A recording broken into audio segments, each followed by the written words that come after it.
Rajashree. Happy Sunday to all. We are winding up series mostly within this Monday, so I request every doctors to take maximum advantage of these live sessions. We hope that this IHMA series has given every doctor's hope and confidence to give fruitful results in their practice. We are blessed with having so many renowned faculties to take our webinars. And I request Dr. Uman, National Committee member of IHMA, to officially welcome today's faculty, Dr. Leena Sanjay Bagadia. Over to you, sir. Thank you. Can you hear? Hello? Hello. Yeah, you can we can hear you. Welcome, sir. Welcome to the session. Okay. Good afternoon to all my dear friends, my professional colleagues here in this webinar. The duty entrusted upon me is to introduce and welcome our esteemed faculty today, Dr. Leena Sanjay Bagadia. It is with immense pleasure and proud I am introducing Dr. Leena to all of you.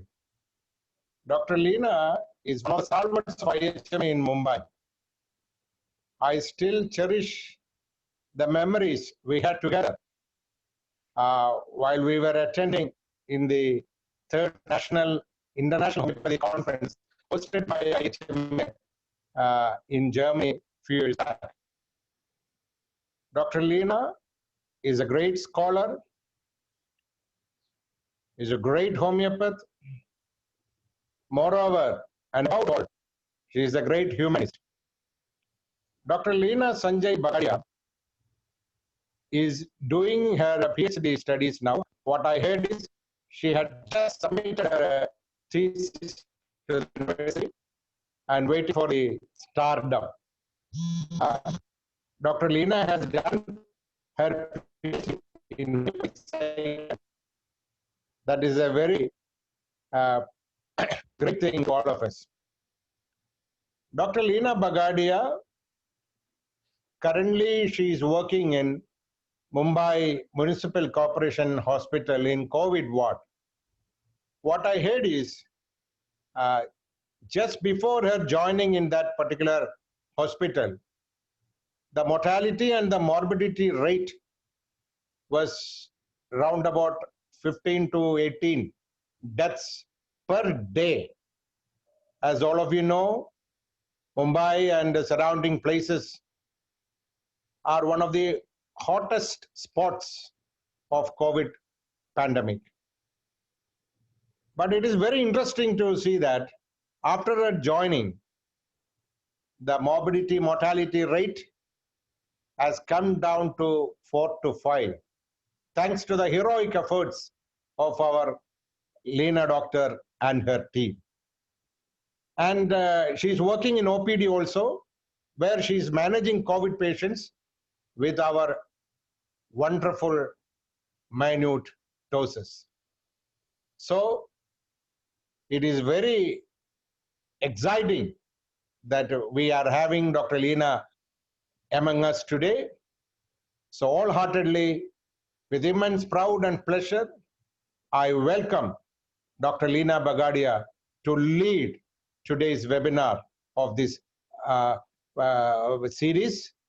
On the behalf of Indian Homeopathic Medical Association, Kerala State Committee, I extend my sincere gratitude once again, Dr. Leena. By this word, I am handing over the mic to my dear friend, Dr. Leena, to lead the seminar. Thank you. Good afternoon and namaste.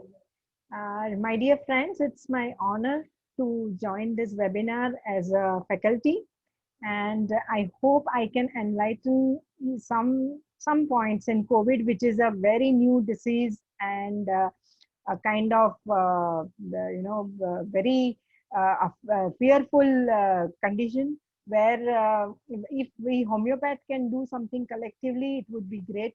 So that is in that effort I am taking this webinar. So the aim of this webinar, let me first share my screen show. Mm, can you see the screen properly? Yeah. Yeah, okay.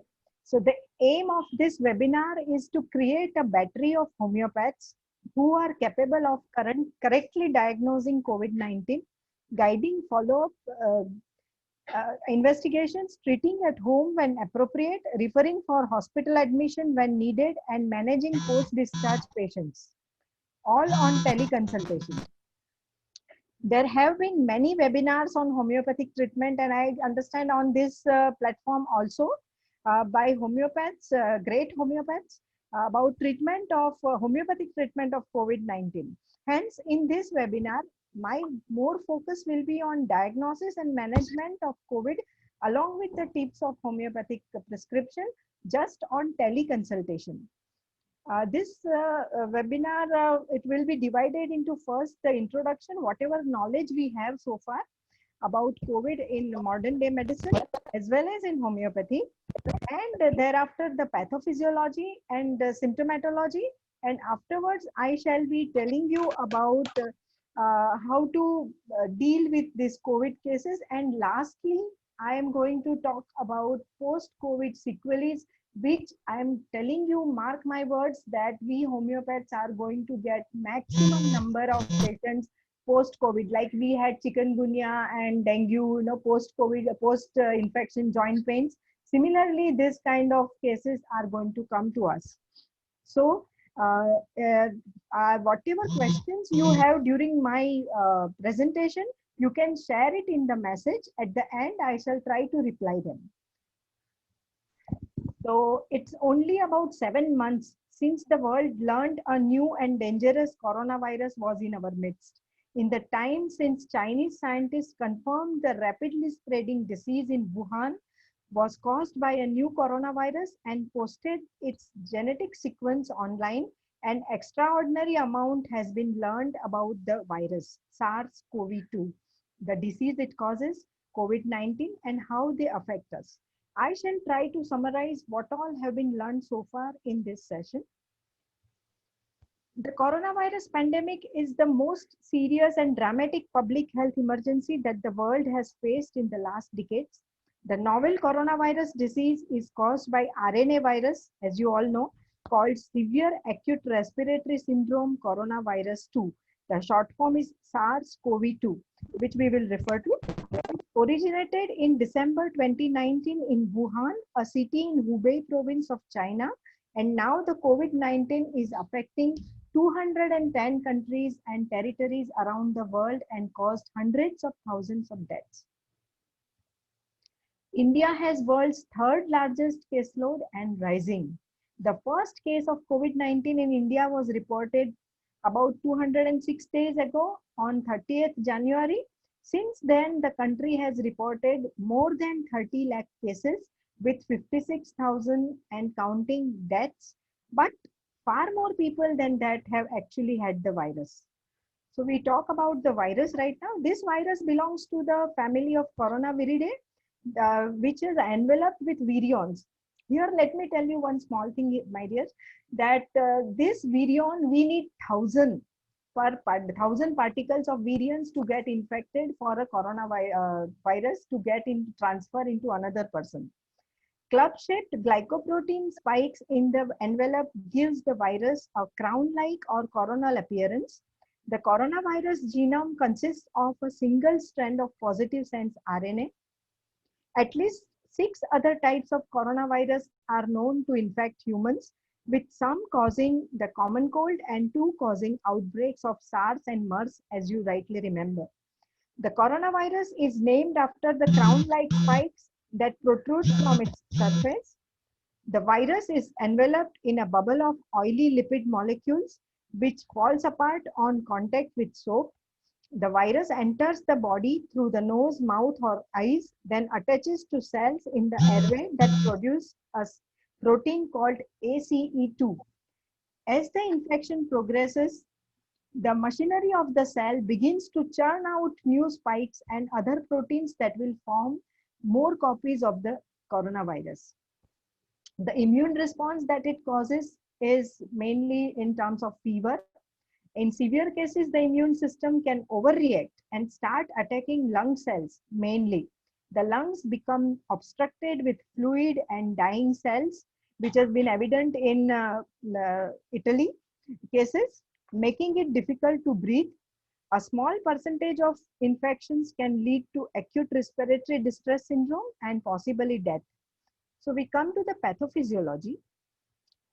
Recently, a metallopeptidase named angiotensin converting enzyme 2, ACE2, has been identified as the functional receptor for SARS-CoV AC2. mRNA is known to be present in virtually all organs. Everywhere it is present, brain, gut, lymphatic system, skin, etc. Then why only few organs are affected? Well, the answer is similar to HIV, SARS-CoV also needs the presence of a co-receptor for cellular entry. In conclusion, ACE2 is abundantly present in humans in the epithelia of lungs and small intestine, which might provide possible routes of entry for the SARS-CoV. The main targets of SARS-CoV are the lungs, immune organs, and systemic small vessels, resulting in systemic vasculitis, decreased immune function, and respiratory distress caused by extensive pulmonary consolidation and diffuse alveolar damage with hyaline membrane formation. The latter causes death in 10% of infected individuals. This results in symptoms like cough, breathlessness, painless watery diarrhea, painless, I must insist, watery diarrhea. If vasculitis and clot formation in brain, it may result in stroke. It can result in high blood sugar levels, which may end into diabetes when the ACE2 receptors of pancreas are affected. Decreased immune response can be in terms of secondary infection or especially in children, Kawasaki disease-like symptoms, which I am going to show you. This is in lungs. This is HRCT of chest, where ground glass opacities are seen. The arrow is showing the ground glass opacities. And you can see that it does not obscure the underlying bronchial structure or pulmonary vessel. That is why it is called glass. The presence of multifocal nodular round or oval ground glass opacities and or the association of these opacities with reticulation, the crazy paving pattern, should all alert the radiologist to the possibility of COVID-19 infection. Around the world, in India, since recently, children affected by COVID-19 infection have often shown some symptoms similar to those associated with a rare illness called Kawasaki disease, such as rashes and inflammation, which we have seen in Bombay. I have seen at least 3 or 4 cases, while other symptoms of Kawasaki disease have been absent.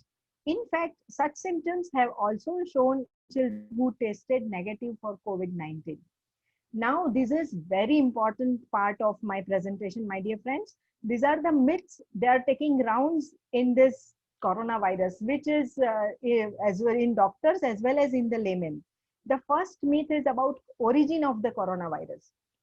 They say that it is a man-made virus. Some say it is a laboratory, this thing, especially when Nobel Prize winning scientist, French virologist, Dr. Luc Montagnier said that SARS-CoV-2 virus came from a lab and is the result of an attempt to make a vaccine against the AIDS virus. Let me tell you here first about Dr. Luc Montagnier, that he is the biggest proponent of homeopathy, being an allopath virologist in spite of him. And he has first told us, described and demonstrated in laboratory about the water memory. And that is why he said homeopathic drugs are not hawks, but they have the memory and they act properly. And so he was the one who created he demonstrated the structure of AIDS virus, and he won Nobel Prize for that. So he argued that the elements of this HIV virus and the coronavirus were crossed, and the genome also contains the malarial germ, the parasite Plasmodium falciparum, which can be seen in the virus genome. This recent studies, though, of modern medicine tried to dispel it. They said that although its origin is completely not understood, it was demonstrated that the bat coronavirus shares the genome with SARS-CoV-2 about 96%, thus suggesting that it could be a bat origin transmitted to human through an intermediate host like pangolin or some other animal. Secondly, they'll say that children don't develop severe symptoms and they very rarely die. It seems that kids don't contract the disease at the same rate as adults do. Well, this even I have seen in my practice. I have, because here in Bombay we get families of corona positive patients. Though children are positive, they are not seriously affected. But everything COVID is complex and kids are no exception. Some children and teens, they remain low and they are not much involved, but they contribute majorly in transmission of SARS-CoV-2. And perhaps most alarmingly, it's become clear that a small part of children infected with COVID-19 go on to develop a condition called multiple organs and their multiple organs come under attack from their own immune system and called multisystem inflammatory syndrome, MISC. And this occurs usually after 2 to 4 weeks of corona infection. Most children who develop this syndrome, they recover. The third is, since the virus get attached to angiotensin converting enzyme to receptors, antihypertensives like angiotensin converting enzyme inhibitors and angiotensin receptor blocker drugs to be avoided. Well, it is not known and it is very risky. Why? Because the preclinical studies have not shown any such connection, and there is insufficient data being this a novel disease. So abrupt withdrawal of renin angiotensin aldosterone system inhibitors can risk for the patients who have heart failure or are having myocardial infarction and may result in clinical instability and adverse side outcomes. The fomites, as you all know, they are the germs on the surface. They are called fomites. They are the major transmission route for COVID. No, Van Kerkhove of WHO said there hasn't been any case recorded where it's clear someone has infected by fomites alone. But it's clear from lots of studies that surface around the infected people can be contaminated with virus. The virus can linger for some time. The time is still yet to be determined. It is still in a dilemma. Cleaning surface and being prudent about hand hygiene is a risk lowering thing that people can take. Then development of herd immunity. Nowadays, herd immunity is in vogue. But since the vaccines are not developed so far, there are more than 21 million confirmed cases around the world. But and far more people are actually having the virus. Just 3 days back, I read that Thyrocare has said that in India, 1 in 4 person is infected with corona and having antibody. But still, that leaves to only 20% people, even in hard hit communities.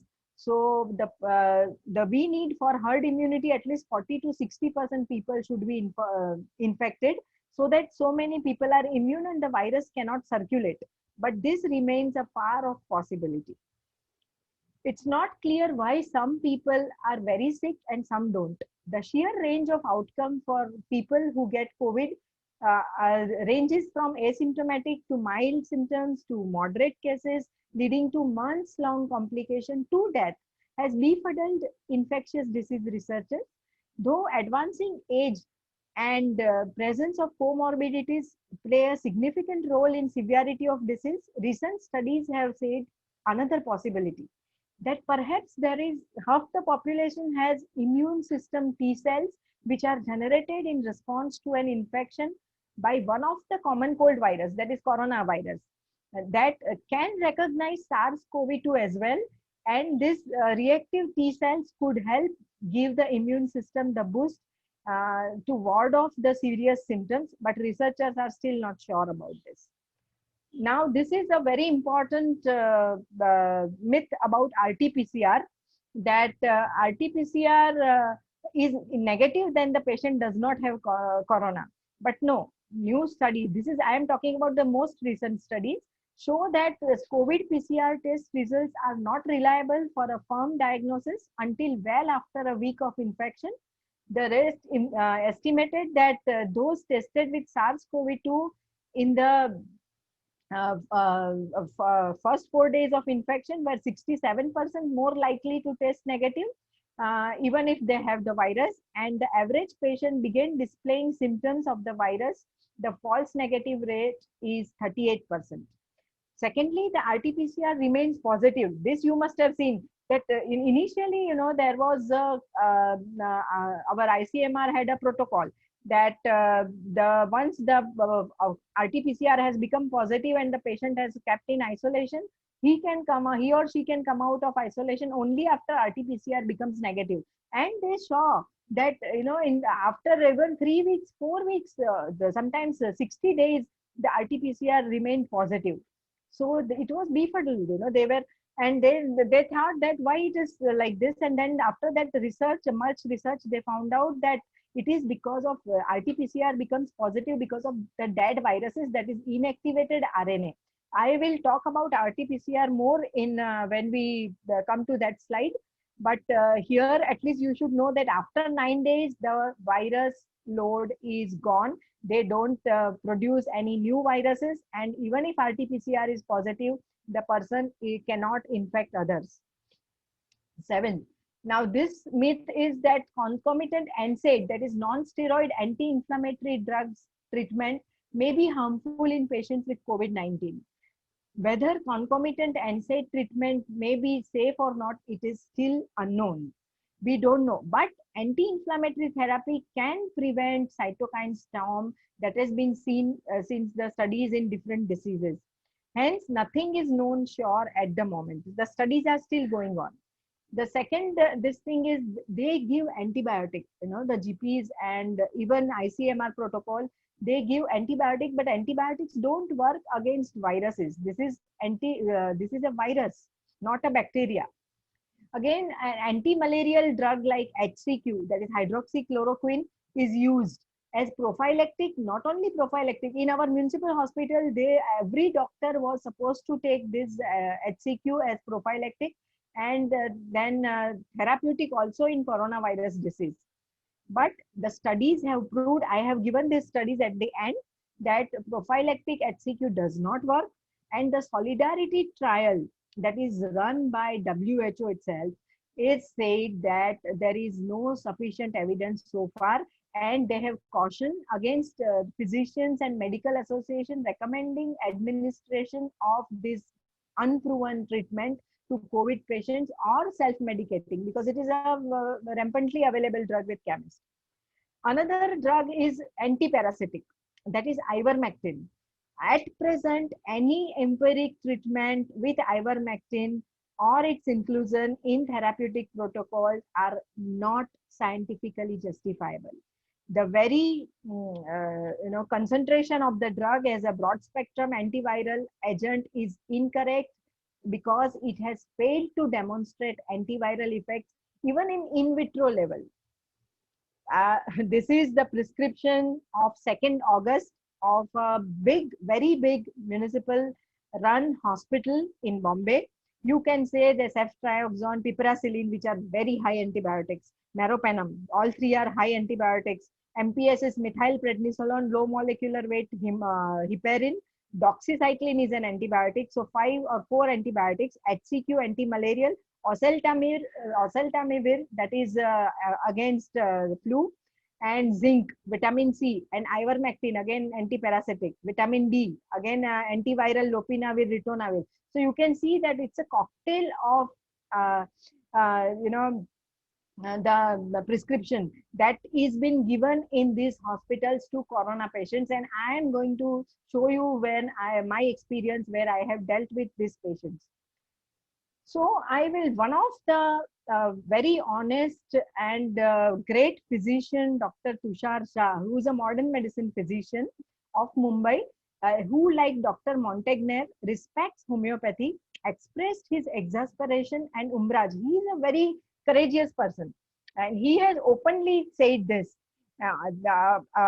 Talked about this unscientific treatment of and protocol of COVID, which is followed by most physicians and hospitals. Let me tell you one more thing about Dr. Tushar Shah. He is a brilliant physician, most popular and patient-friendly doctor with extraordinary sense of humor.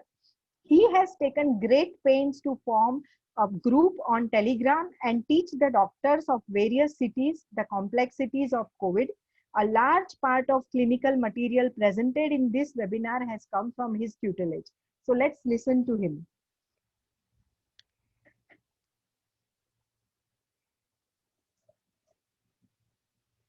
नमस्कार।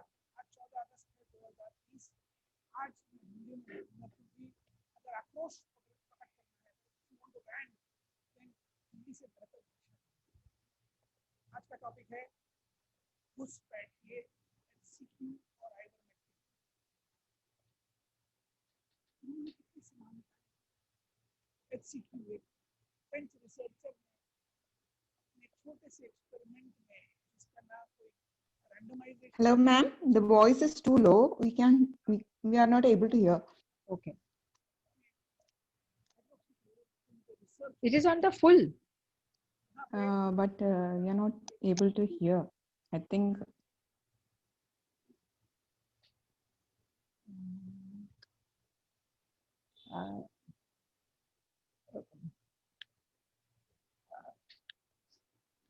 Yeah. It's okay. Let me see.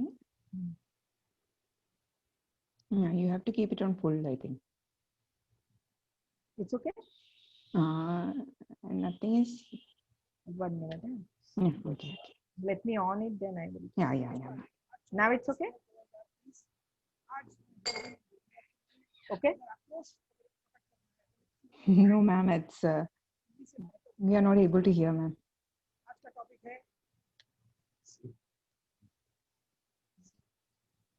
Video okay. is not audible. Okay. I will just tell him what he wants to say. Okay, no problem, ma'am. You can explain it. Yeah, I will explain it. Basically, he is a modern day physician and a COVID specialist in Bombay. And he said that this what ICMR has given the protocol of antibiotics, which are totally inactive. And they said that antiparasitic and antimalarial are also equally ineffective because they cause more side effects instead of any action on virus. And the studies have proved so far that there is no action on viruses, and the patients unfortunately are suffering severe side effects because of that. So we will move on to the next slide for this. So now here comes the role of homeopathy. Because there are no specific established treatments or vaccines available till date, and the vast clinical data we have proving the CCRH has the efficacy of immune boosting effect of homeopathic medicine exists. Homeopathy as an adjuvant to the standard care of treatment should be used in management of COVID, that we strongly suggested. And homeopathic treatment has been used during various disease outbreaks like cholera, chikungunya, Japanese encephalitis, dengue, etc., with very good results. I have numbered the references. You can go through at the end. Given the clinical success in those severe infectious diseases, the Ministry of Ayush suggested the use of arsenic alb for its possible role in preventing COVID infection, and also allowed homeopaths to treat mild to moderate COVID infection. Hence, every homeopath must be well aware of COVID-19 disease pathophysiology and symptomatology. Why? Because you can diagnose COVID. Not only you can diagnose, but you can bypass the common symptoms and you can use the uncommon symptoms, PQRS symptoms of patients for prescription that I will show you. So for that, first we have to go through history and examination. The key diagnostic symptoms are fever. Fever is always low grade in the beginning of COVID. Mark my words, the fever more than 102 degree on the day one is very, very rarely. So far, I have not seen, but in books, they have said that once or twice in a very few 1% patients, they have found high fever. But I have never found fever going more than 101 degree for 7 days in COVID. About biphasic fever, that I will talk later on. Cough is again dry. It is totally dry cough, and it is like, the patient is having some irritation in the cough, Hepar-sulf-like symptom, that there is some splinter-like sensation, there is the irritation, and it's not actually full-fledged cough. There is dyspnea. Well, dyspnea actually, this symptom requires understanding in itself. Dyspnea, you have to rule out that whether it is a psychological dyspnea or a really physio or pathological dyspnea. Because if one person has COVID and in that area or in that house, other people also start feeling the symptoms of breathlessness and they complain. So the best rescue over here is the pulse oximeter. That we can tell you whether the dyspnea is pathological or psychological. Secondly, altered sense of smell and taste. Let me tell you, altered sense of smell is anosmia. Anosmia, the patient usually just loses the sense of smell.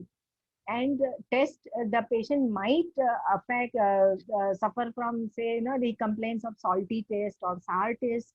Everything tastes salty or sour, or there is no taste at all. The word is dysgeusia. Then there is headache. Headaches are typical headaches, but every patient usually gives a different picture. But what I have come across is occipital and parietal headaches were very common.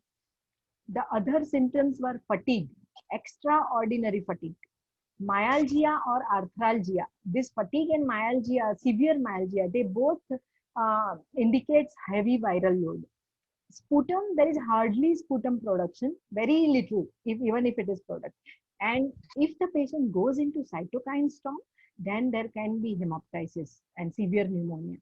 There is chest tightness, which the patients complain. I told you, you have to diagnose whether it is psychological or it is pathological. Sore throat is again a very common symptom. And I think in some patients, I mean, 70% patients actually complained it started with sore throat. Uncommon symptoms are gastrointestinal symptoms, but I tell you, this is uncommon in India. But in Iran, where Dr. Sankaran has prescribed camphora, there were symptoms of diarrhea, vomiting, and collapse. So here also we have come across nausea, vomiting, diarrhea, but diarrhea was always painless. There is no tenesmus, no stomach pain. Dizziness was also there. Neurological symptoms, cutaneous symptoms, rhinorrhea, nasal congestion, chest pain due to pneumonic patch, conjunctivitis, hemoptysis, bronchial breath sounds. Bronchial breath sound, tachypnea, tachycardia, you can see this cannot be found in teleconsultation, but you can do a video call and maybe you can see the cyanosis and the tachycardia you can see on pulse oximeter, you can tell this. So now we have to evaluate the risk factor because this is most important for triage. If now just 3 days back, our municipal corporation has come out with a circular that patient more than 50 years of age with comorbidity should not be with RT-PCR positive should not be allowed home isolation. They have to be admitted in the COVID hospital. So let's see the risk factors. Strong.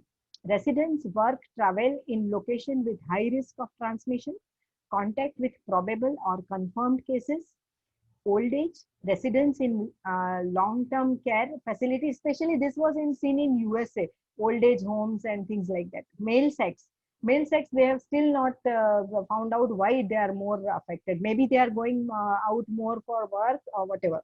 Ethnicity, especially in US, they found it in Black people and Latinos, it was much more.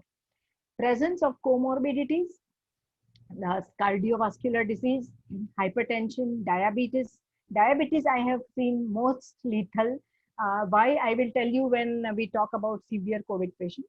Chronic respiratory disease, chronic kidney disease, malignancy, obesity, sickle cell disease, solid organ transplant, smoking, cerebrovascular disease, chronic liver disease, dyslipidemia, metabolic dysfunction associated with fatty liver, recent major surgery, immunosuppression drugs.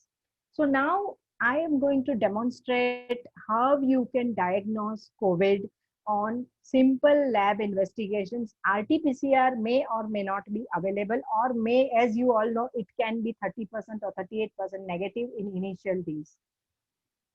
So there is no such guidelines so far, but what we follow, as Dr. Tushar Shah has taught us, that patients below the age of 40, without comorbidity, without any comorbidity which was listed in the last slide, can be kept, and they have got space at home for home isolation, one room and bathroom for themselves. Then they can be they can stay at home, and there should be no investigation unless the fever is more than for 7 days, or it becomes hectic, that is it goes beyond 102, which, as I told you, after 8th day fever usually becomes higher, and this patient end up with GGO, that is ground glass opacities, and pneumonia, and they'll end up in the hospital with an hypoxia.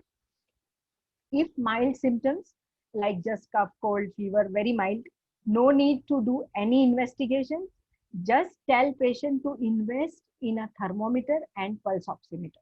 It is a must for every patient after this COVID outbreak. If patient is between 40 to 50 years, initially we were saying about 40 to 60, but now it has come to 50 after the last 3 days after the municipal corporation circulation, that 40 to 50 years without comorbidities, but should be investigated only if the fever lasts more than 7 days or goes high. Here there is a possibility of biphasic fever. Biphasic fever is what? That first there is a low grade fever, then about 4 or 5 days there is no fever, afebrile period, and then the fever starts. And here this time it is higher, high grade fever. So in such cases, you have to do investigations irrespective of age and comorbidities. If the patient is above the age of 50, one must investigate fully under whatever circumstances on the first day of case taking if the patient has biphasic fever. If the patient has comorbidities, irrespective of age, whether 40, 50, 30, 10, doesn't matter, but the person has to be investigated fully. Now, what investigation? RT-PCR is there, but many patients, I tell you, especially in Bombay, as you know, it is at the peak of the outbreak. So here, the many patients are very much afraid of isolation and municipal wards and other things. So they avoid RT-PCR. So in such cases, what you should do is, you should do CBC, CRP, serum creatinine, serum uric acid, D-dimer. And malarial and dengue test only, and blood culture only if you think it could be typhoid, malaria or dengue, depending on the clinical history if you are confused, and severity of symptoms. Under whatever circumstances, you must do this on the first day of case taking on your phone, or usually you don't see the patient personally, so on phone. Investigations to be avoided in home managed suspected COVID patients are serum ferritin and IL-6. IL-6 is interleukin 6. These are both inflammatory markers, and which are both, if elevated, it suggests cytokine storm, a very fatal, mostly fatal serious condition, which is after a significant hypoxia. So naturally the patient by that time goes to hospital, so, and it cannot be managed at home. So they are not to be done in home patients. LDH is not required, though it's an inflammatory marker.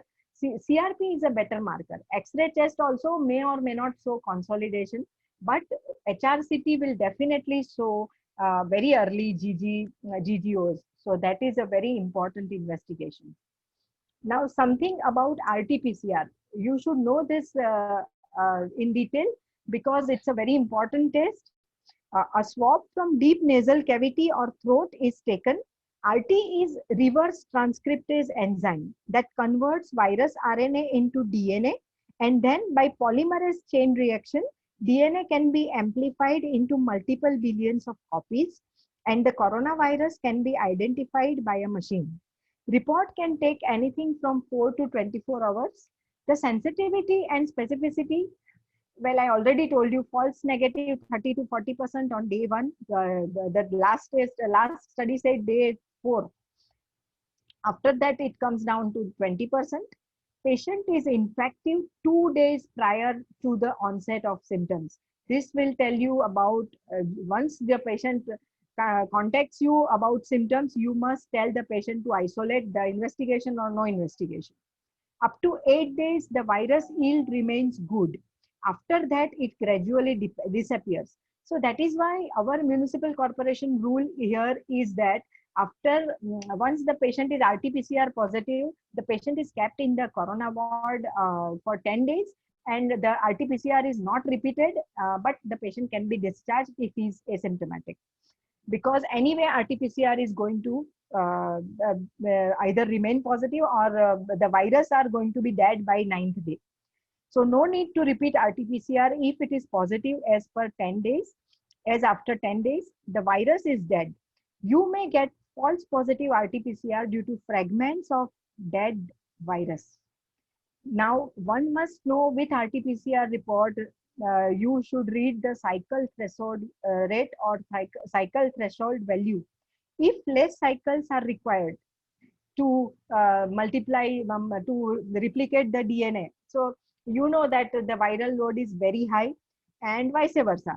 But the lab has different cycle threshold values. They will mention it below the report. Now it is a must, and it is a must for, from the ICMR that they must give you the cycle threshold values. So high is 17 to 23, moderate is 24 to 30, and more than 30 is patient is having very low viral load.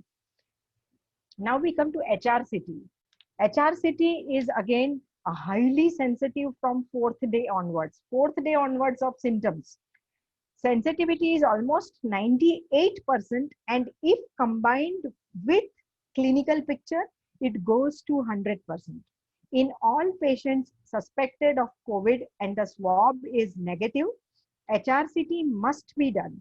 Also, it is required in hypoxic patients before hospitalization, because after hospitalization, you can't change the patient to HRCT ward, HRCT department. It will be very risky. They might require high frequency, high oxygen flow of 60 liters or so. So before the patient is getting admitted to hospital, what you should do is you should get on the way HRCT and then admit the patient. And also it is required in hypoxic patients before hospitalization, which informs about severity of involvement of the lungs. The HRCT is never repeated.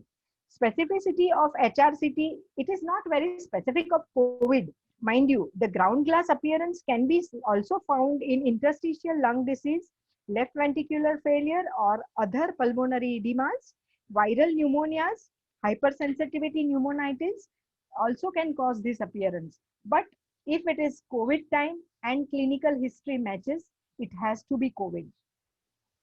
So these are now the pictures of ground glass appearance, which they can transfer you on WhatsApp. So then how you can diagnose on WhatsApp, seeing the pictures of ground glass that I'm going to show you. This HRCT shows this red squares. They are showing the ground glass appearance. They are usually multifocal, bilateral, and peripheral. Initially, it may be seen in the inferior lobe of right lung, and later on it spreads to other spaces. Now this black arrow shows the crazy paving, the pavement kind of appearance, which occur due to inflammatory thickening of septae. This yellow arrows is showing that white dilated blood vessel in the GGO. This arrow shows black dilated bronchioles, the traction bronchiectasis it is called. So let us come to indication of hospitalization. You are doing teleconsultation and the patient, you don't know, you have not seen the patient because you don't know the cyanosis, or you cannot maybe find out tachypnea and all other things and RALs and on chest auscultation. So what are the indications? If on clinical ground, there is one dangerous entity called happy hypoxia. Whenever normal oxygen saturation is 98 to 100, 97 you can say, max to max you can stretch up to 96. But if it goes below 94, irrespective of age or comorbidities or clinical status, except in patients who have chronic lung disease where their baseline saturation only is less than 90. So in those, or there is drop in oxygen saturation by 4% on 6-minute walk test. 6-minute walk test is very important. When the person is saying that my oxygen level is going down and coming back again, then you should advise the person to walk for 6 minutes at home in a normal speed, and then tell him to or her to check the oxygen saturation. If it comes below 90, that is 4% of normal, then you have to advise hospitalization. Clinical status, high fever. If the fever is more than 102 continuously every day, then you have to admit the patient. It can lead to cytokine storm. Then if very prostrated, very weak COVID positive patient, then also you have to, because these patients, they develop severe anorexia, or if they have anosmia or dysgeusia, they may not eat. So in such cases, you might have to admit them for parenteral nutrition and to look for hypoxia. Patients with more than 50 years of age with comorbidities not allowed for isolation, as I told you, in our Maharashtra at least. So they have to be admitted. Now, based on lab investigation, this is a very important thing. I will demonstrate how you can diagnose just on plain lab investigations whether to admit this patient or no. High NLR. High NLR means neutrophil lymphocyte ratio. In next slide, I will go in detail in this. C-reactive protein, both together, but not one single count should be considered. But high D dimer, only high D dimer if it is there, and if it is more than 4 times higher. So normal is usually 500, or in some lab they say 0.5. So if it is more than 4 times higher the normal level, then it is indicative of significant coagulopathy and may have a guarded prognosis. So this is the NLR slide. NLR is neutrophil to lymphocyte count ratio. You have to divide neutrophils by lymphocytes and find out the ratio. It is calculated from CBC result, very easy to use parameter. Studies in Beijing, this study was in Beijing, I have given it at the end, showed that cutoff value of NLR is, that is neutrophils divided by lymphocyte, is less than 3.13. Then normal is 3.13 or more. If its sensitivity is 0.875 and specificity is 0.717, which is very good. And patients should be transferred to ICU with age more than 50 and NLR more than 3.13. But if NLR is less than 3.13 with the age of patient less than 50, the patient can be isolated at home or community hospital. This is important where this CRP, RT-PCR things are not available in villages and all. Only CBC is available, then you can diagnose and triage the patient. So conclusion, NLR is a meaningful parameter for prognosis and risk stratification. It is useful to alleviate insufficient medical resources. There is another test called rapid antigen test. It is an immunochromatography test. In cases of need for an emergency surgery, say the pregnant female requires cesarean section, or supposing a patient with a severe appendicitis, acute appendicitis, requires emergency hospital admission, then this rapid antigen test is done.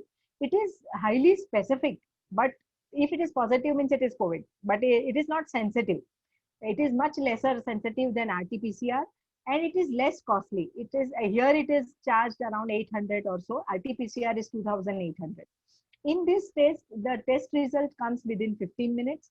RT-PCR, as I told you, takes 4 to 24 hours. So the indication is that for emergency hospital admission in COVID, non-COVID hospitals, and for mass evaluation, rapid antigen test. You know, in Dharavi and our the slum areas where there was very high rate of COVID infection and transmission, this test was done, and it's still getting done in Borivali area. Antibody test. I must tell you that this test, 68% to 70% false negative, false positive you get, it is not at all reliable. But still, just for your information, I am telling you that IgM is less neutralizing than IgG antibody, which is longer lasting. And they have qualitative and semi-quantitative, two methods. So semi-quantitative has Roche test, where IgM and IgG more than one is positive. And actually, you know, the problem is they give IgM and IgG together. You have to go specifically and ask for the separate readings. Then Abbott test gives only IgG, and if it is more than 1.4, it is positive. Higher the number, higher the antibodies. Basically, it is useful for plasma donation and to gauge immunity in community, or if the person has to resume duty, supposing naval duty or army duty kind of thing. So is and especially useful for, as I told you, plasma donors. D-dimer test. Now this test is a very important test, and a single positive test of D-dimer can tell you the patient to be admitted or not if there is no other indication. D-dimer is a fibrin degradation product. It has, if it has increased manifold, it is suggestive of coagulopathy. In COVID disease, there is inflammation of vascular endothelium, which may result in thrombosis, leading to raised D-dimer and in patient proven COVID-19. If D-dimer is more than 500, coagulopathy is diagnosed. Serial rising with age more than 50 or 60, anticoagulant has to be started. Low molecular weight heparin they start, along with hospitalization. And after the discharge also, sometimes the D-dimer remains higher. So for that, you will have to do venous Doppler for lower limbs to check for deep vein thrombosis, and they are put on long-term D-dimer, low molecular weight heparin or anticoagulant. But here I tell you, Arnica 200 gives wonderful results if given 3 times for say about 2 to 3 months. C-reactive protein. This is a very important inflammatory marker which rises earlier than serum ferritin and IL-6. The uses to differentiate in various diagnoses. If very high CRP, more than 75, let me tell you the normal value is less than 5. If it is more than 75 on day 1 of fever or first 3 days of fever, it indicates it is not COVID. It cannot be COVID, either malaria, dengue or anything else, but it is not COVID. But yes, gradually rising CRP in COVID is an indication of hospitalization. It also normalizes slowly, and one need not worry about it if it is slowly falling. Now I'm coming to the most interesting part of my webinar. That is my experience in managing mild to severe COVID patients homeopathically. This is the severe cases are in municipal hospitals. So there was all that prescription that I showed you, all those treatments were going on, mind you this. Then see in this light my experiences. Okay, first let me talk about mild to moderate cases. So first you have to define which are mild to moderate cases, because in our at least in Maharashtra and overall in India, Ayush Ministry has allowed homeopaths to treat mild to moderate cases as an adjuvant homeopathic therapy you can give. So mild or moderate cases were generally defined based on severe clinical symptoms, low grade fever, cough, dyspnea slight with no evidence of pneumonia. But in some studies, they have included pneumonia, but if the patient does not develop ARDS or organ failure or does not require ICU admission, means there is not much of hypoxia. The oxygen level is, the saturation is maintained above 94, then it is still considered mild to moderate COVID.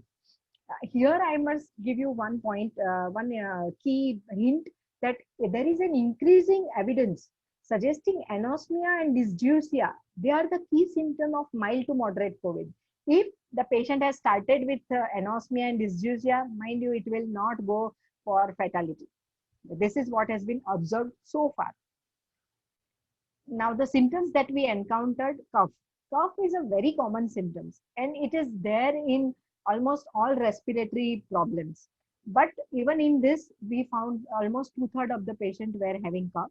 Fever less than 101 or 102. 101, less than 101 at least I have seen. I'm not talking about biphasic fever, but the first phase of fever less than 101. Then other reported symptoms were dyspnea, headache, anosmia, dysgeusia, anorexia, diarrhea, conjunctivitis. A few patients complained new symptoms that were not previously reported. They were ocular reaction of like conjunctivitis or visual acuity reduction. The patient suddenly complains, I am not seeing properly. I cannot be able to read properly.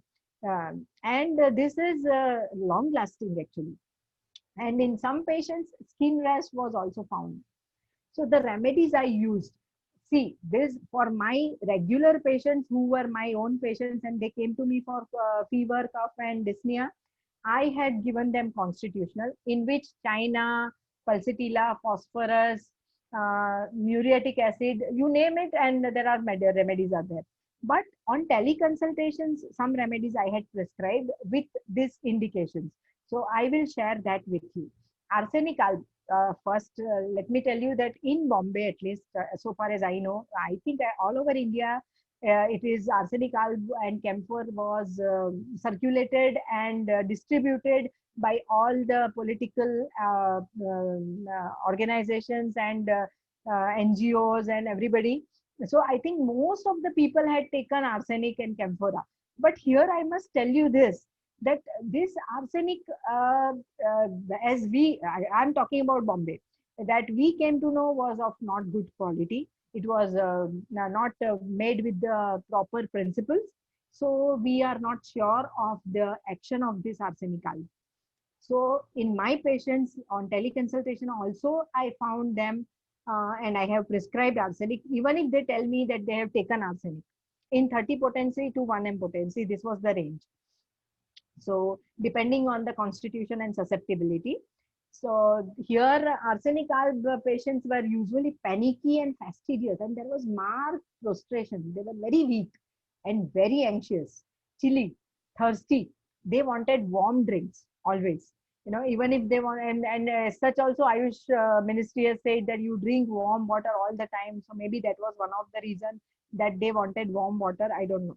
But on these symptoms, I had given arsenic, and in the family, as I told you, that the patients who are very panicky, who got afraid, for them also as a prophylactic, I had given arsenic.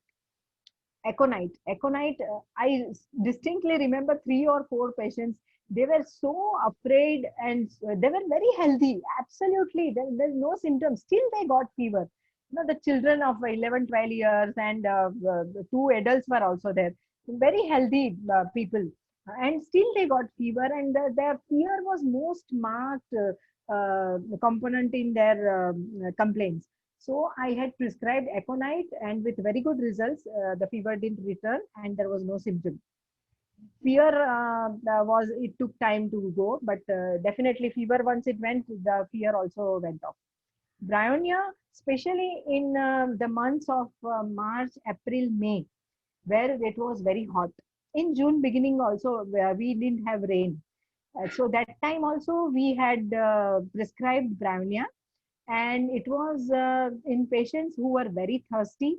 Still, drinking water, still there was dryness of mouth with severe body ache ameliorated by rest, and the irritability of patient was marked. Fever, as I told you, in mild cases less than 100, so there was no question of delirium or anything like that.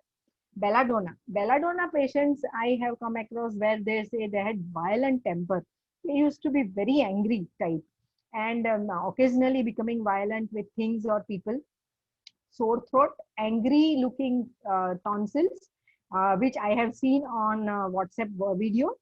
Thirsty, flushing of face, congestion, high fever. This high fever means 101, not more than that. This kind of patient I had given belladonna and with good results.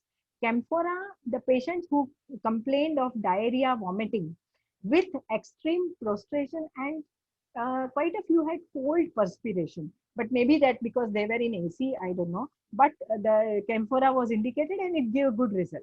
Drosera, especially the main symptom was dry, hard, paroxysmal cough, which was more aggravated at night, and the patients used to be dictatorial.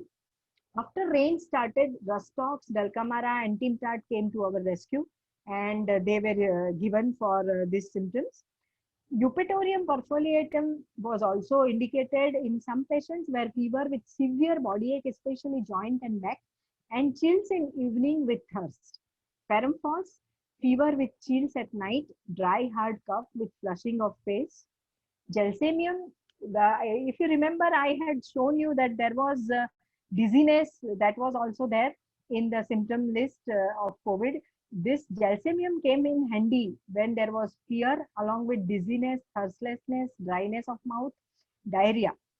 Glonoin I had given for bursting headache in around 4 or 5 patients, which definitely helped them. Influenzainum, well, here I followed Dr. Clark. He has written that the general direction where he gives influenzainum is when colds appear in family, let all those who are affected take arsenic 30 thrice daily and let the patient take influenzainum 30 hour or two. After that, I give, and for me, this is from me, that I gave influenzainum 200 once a week for 2 to 3 weeks for prophylaxis and safety. And then spongia also, again, dry cough, drinking better by drinking warm liquids, breathlessness, and aggravation by sweets. Sepia in acute cases also I have given, but in severe cases, I have very nice 2 interesting cases which I am going to share with you. Here the sepia had loss of taste, nausea at sight of food, fatigue, and fever, low-grade fever. Tuberculinum, enlarged tonsils, hard dry cough, longing for fresh cold air. Now we come to severe cases who were admitted in COVID hospital. These cases, these cases I am documenting are the cases when I was working in a large municipal hospital in our area. The presenting symptoms were dyspnea with COVID pneumonia. And in fact, it was a marker for severity where the oxygen saturation was going below 90 with or without 6-minute walking test.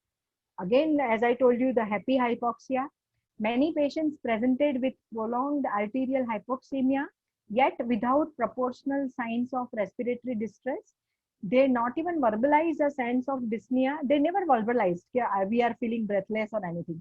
This phenomena is referred to as silent or happy hypoxemia, and high fever more than 102 degree.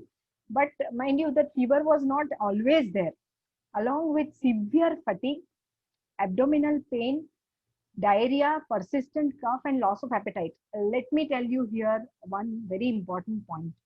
As I have already shown you that the prescription of the municipal hospitals that they follow, where they were giving augmentin, that is amoxicillin with clavonic acid, 1.2 gram 8 hourly to all the patients intravenous.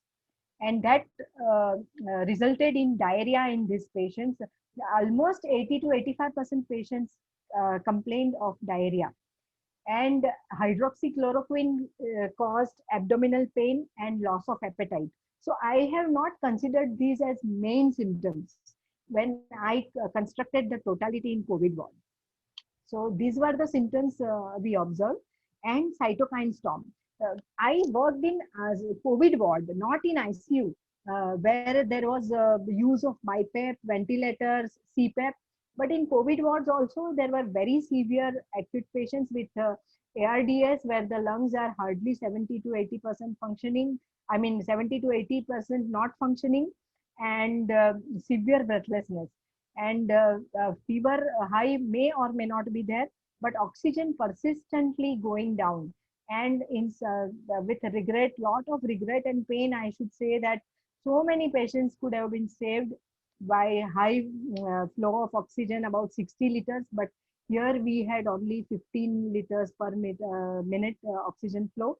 And we didn't have BiPAP and CPAP or ventilators available for these patients. And we had to lose 4 to 5 patients per day. After I joined, I saw that. So what is cytokine storm is uncontrolled overproduction of the inflammatory markers, which in turn sustain an aberrant systemic inflammatory response, which is a major cause of ARDS. This was usually seen between 8th to 12th day of fever or after the first phase of low-grade fever, as I told you, biphasic fever. There is in between afebrile period and the second phase of higher fever.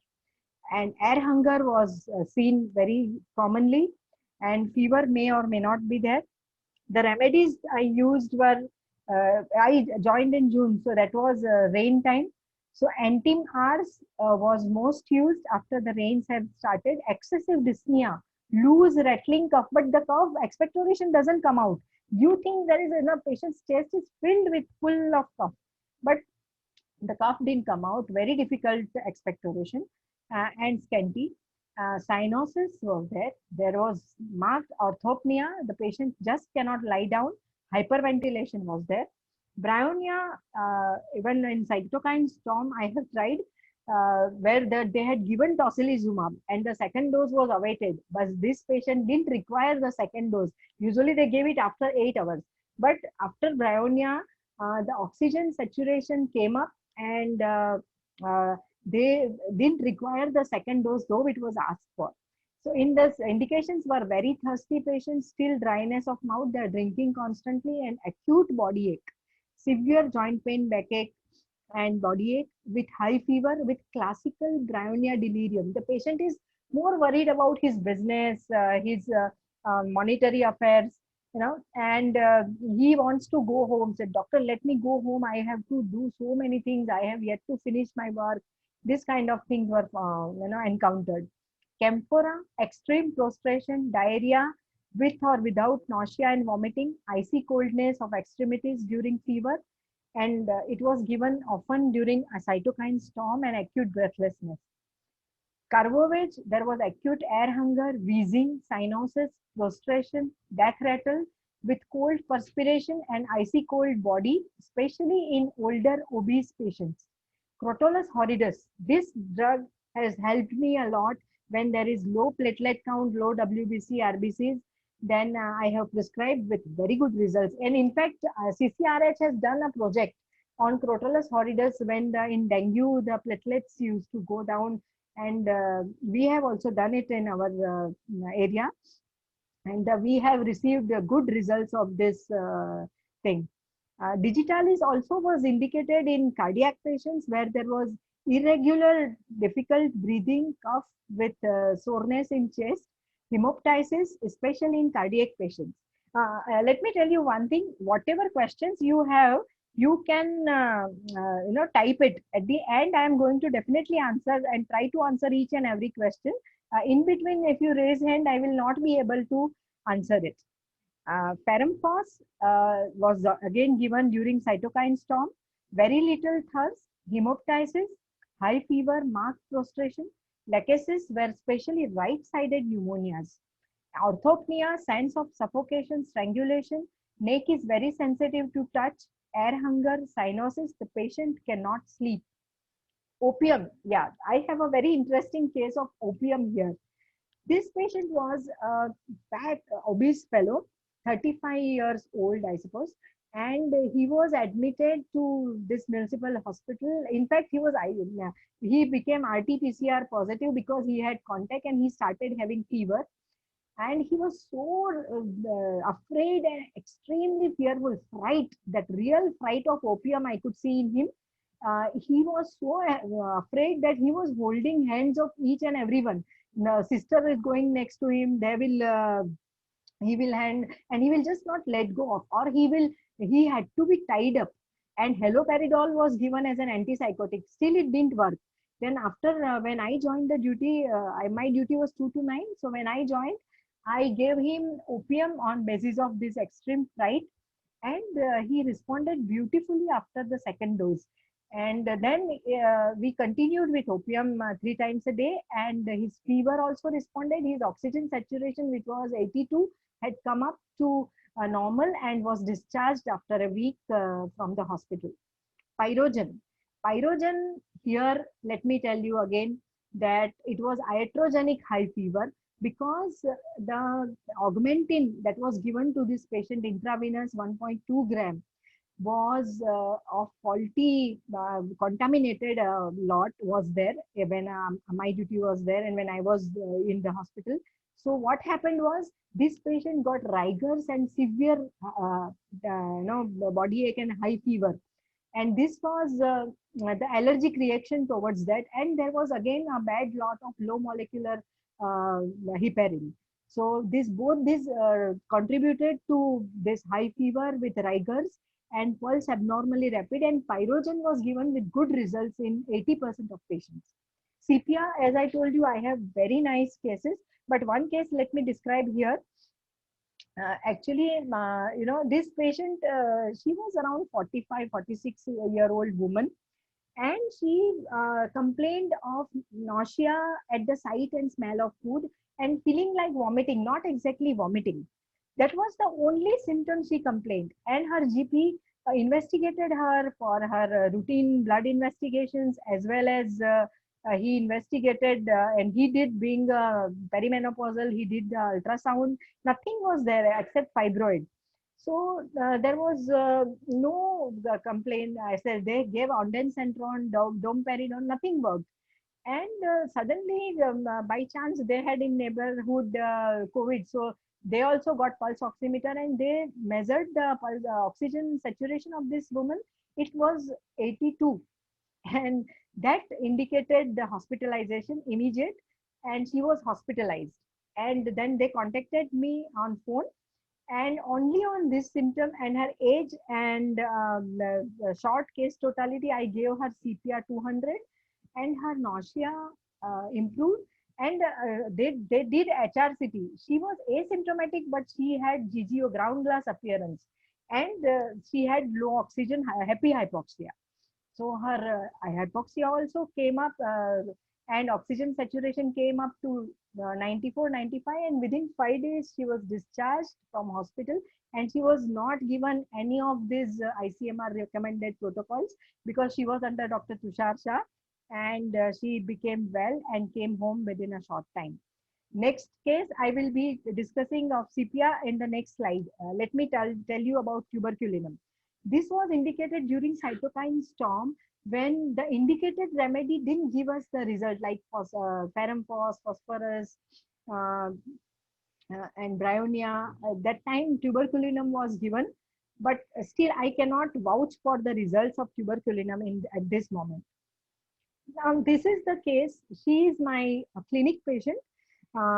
She is 50 years old with past history of hypertension. Now, antihypertensives were stopped, and she had high fever with lot of weakness in the beginning, along with acute joint and back pain, especially in evening. She had some relief with eupatorium initially. The fever stopped for 4 days. There was afebrile period for 4 days. Then again it started from 5th day onwards. So that was, I think, 10th day of her fever, first day of from the first day of fever.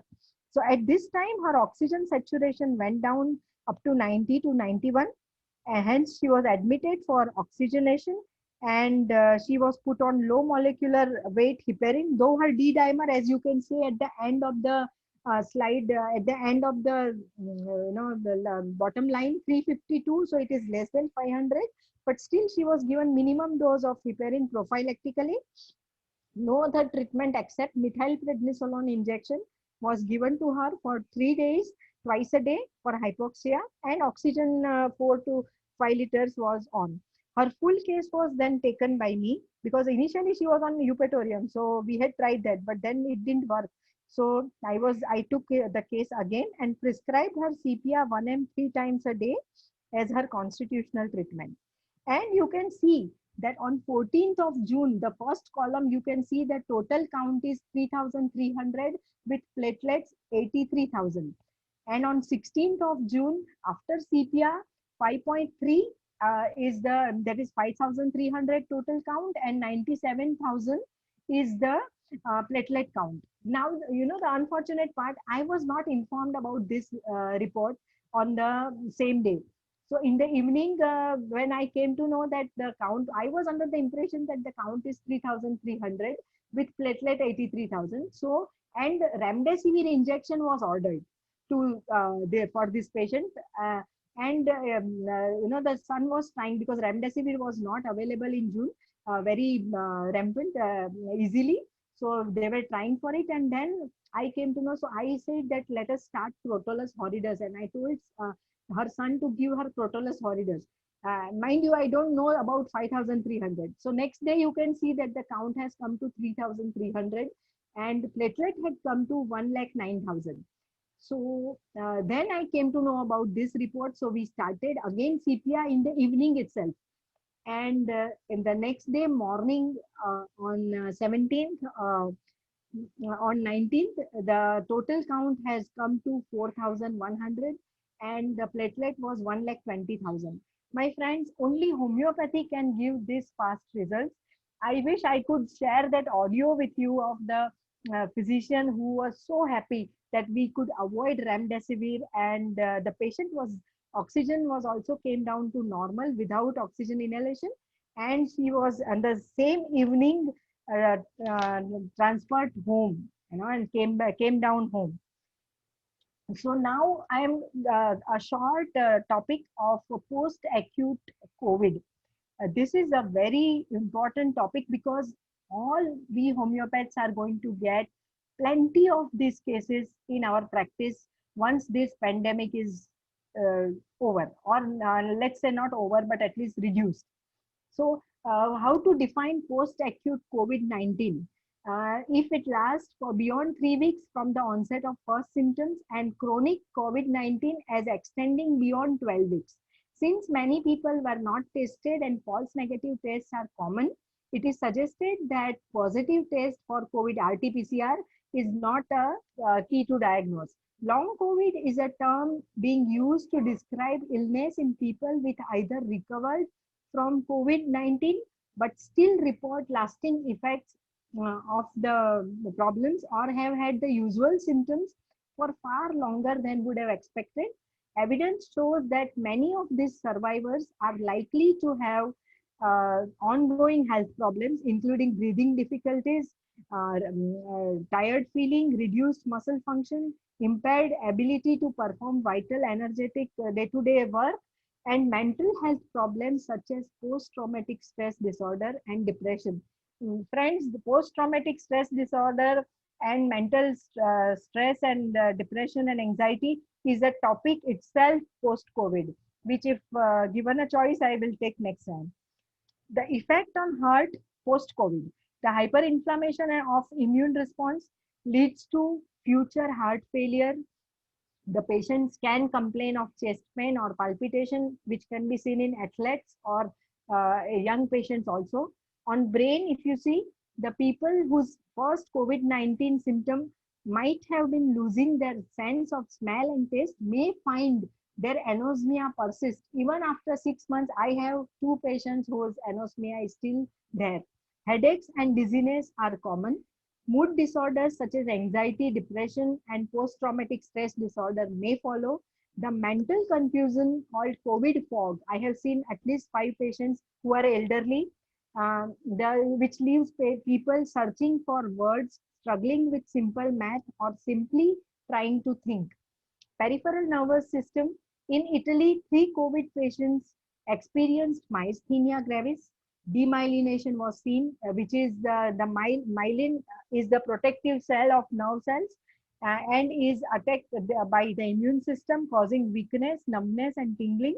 In some cases, it can spur psychosis and hallucination. Some patients in Italy, they have seen Guillain-Barré syndrome too. This is the Bombay Times report I have put that the cured COVID patients, 22 of them have returned to KEM hospital, which is the biggest hospital, municipal hospital in our Bombay. They came with pulmonary fibrosis and God knows how many more are going to follow with this. So why some people are most affected? It is not known the reason because being a short 6-7 months history. The persistent viremia could be due to weak or absent antibody response, relapse or reinfection, inflammatory or other immune reaction, deconditioning, and other factors such as post-traumatic stress disorder may also contribute to long-term respiratory, musculoskeletal, and neuropsychiatric sequelae. These have been also described in other coronavirus, that is SARS and MERS, if you recall. And these have pathological parallels with post-acute COVID-19. So what are the symptoms? As I already told you, post-acute COVID-19 symptoms vary widely. Even so-called COVID-19 may be associated with long-term symptoms, most commonly cough, low-grade fever, fatigue. Fatigue is the most persistent symptom, I tell you. I have seen it in at least 50% patients who are complaining still now, even after 2 to 3 months of COVID, all of which relapse and remit. Other reported symptoms include a shortness of breath, chest pain, headache, neurocognitive difficulties, pains and weakness, gastrointestinal upset, rashes, metabolic disruptions such as poor control of diabetes, thromboembolic conditions, and depression and other mental health conditions, along with skin rashes, which can be vesicular, maculopapular, urticarial, or chilblain-like lesions on the extremities, the so-called COVID toe. So these are the bibliography, the references, my friends. I would like you all to go through these studies. These studies will tell you, I have taken all the references from these studies. So I wish that you all go through this and make yourself very well aware of COVID. Thank you. Thank you, Mohan. It was a wonderful session. Now let's move on to the question and answer session, right? Let me see the chat box. Yeah.